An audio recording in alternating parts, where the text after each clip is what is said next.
What is it like to be known as the MVP? That was funny. Funny? Yeah, that was fun. They're serious, man. Why so serious? The NBA playoffs are on, and the first round has shown everyone exactly why the NBA can both shock and surprise in terms of who wins, who loses, and who puts on a show.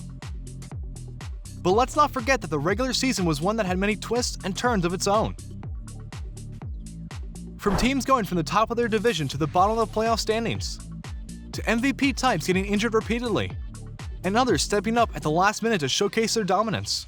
So, given all of that, who is the real NBA MVP of 2021? Be sure to like the video and subscribe to the channel. 4. Joel Embiid. Joel Embiid was a clear-cut favorite to win the award early in the season. He was as dominant as they come on both ends of the floor, swatting shots in the paint and then pulling up from three. Embiid is perhaps the best big man in the world right now, but his team still managed to win without him.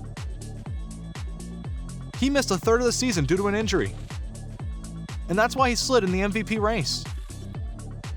Otherwise, he'll probably be one of the leading candidates to win Defensive Player of the Year. Sadly, this is a common theme when it comes to Embiid. Philly has for years now tried to get us to trust the process. And while they are the number 1 seed in spite of Embiid's injuries, and made it to the number 2 round of the playoffs, his inconsistent playtime continues to hinder them, making you wonder just how much farther they can go into the playoffs, with him being a big question mark. 3. Stephen Curry. Stephen Curry has been a walking cheat code throughout the whole season. People question his impact and legacy, and he delivered by averaging career highs in points, winning a scoring title, and setting the record for the most three-pointers per game. Curry led the league in total points despite missing 9 games due to a tailbone injury. The Warriors had the worst offense in the past 5 years when he was off the floor, and won nearly 60% of the games he played. If he hadn't gotten hurt, he would have been the obvious choice. The problem here is that while he had MVP numbers, most people are considering him for his surge in April and May that got the Warriors to the playoffs. Is that actually fair though? That might be up to you and the NBA to decide.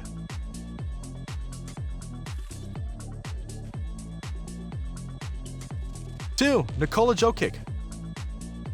We know the NBA is a narrative-based league. The media was handing out the MVP award to Nikola Jokic even before the season started. So it's not unusual to see that he's leading the race at this point. It's happened over and over. But make no mistake, Jokic hasn't only lived to the expectations but passed them by a mile. He's averaging career highs in points and is one of the best playmakers in the world, despite being a center. Another thing to note here is that unlike Embiid, and technically like Curry, he's lost one of the biggest pieces of his team during the season and had to step up, which he did in a big way. And look at him now in the playoffs, and he's still dominant. 1. The winner is...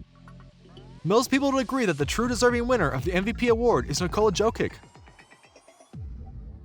He's been the player on the court, night in and night out, playing his butt off, putting up big numbers and helping his team get to the number 3 seed in the Western Conference.